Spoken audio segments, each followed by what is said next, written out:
The Republic of South Sudan is one of the most devastated countries in the world today, with a degree of suffering that is completely unrecorded off the radar screen.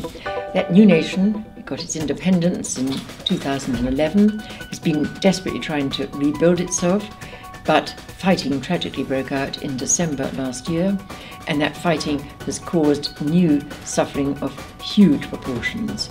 At least 1 million people have fled from the fighting, and 20,000 have been reported killed, probably many more that we don't know about. But the needs are enormous, and we desperately need your support for funds to save lives. The media has completely, at least since the end of December, been ignoring the situation in South Sudan. But at this point, people in the West are basically unaware that there is a continuing problem.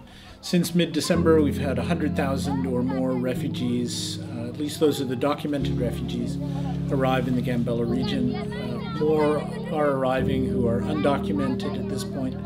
And the UN estimates there could be 150 or 300,000 refugees in the Gambella region by the end of this year. We had a conversation with some refugees very recently who are in Gambella town.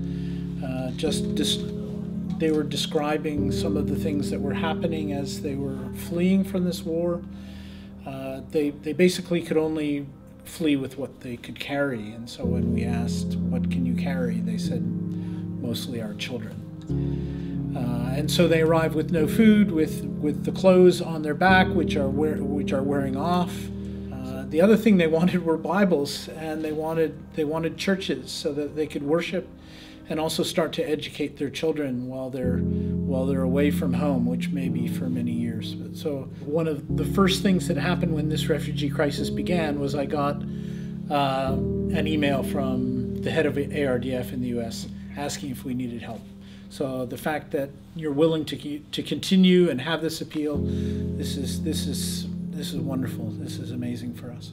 In many cases, people come and say, thank you, you have fed us. It may take up to 2 months for us to get food ration cards, and we could be dead by that time. To see people who don't realize how much value they have until they see it in your eyes, it's a gift for us, the privilege for us to see face to face these folks. And I just want to say how they carry in their hearts this faith, side by side with the suffering and side by side with the joy of reaching out to one another. We truly see the beauty of these people, and it's a privilege to be able to just say a word on their behalf. And I'd just like to add my thanks to ARDF. I know the money given by ARDF to Bishop Moses will have reached the people, already has saved lives, already have brought hope.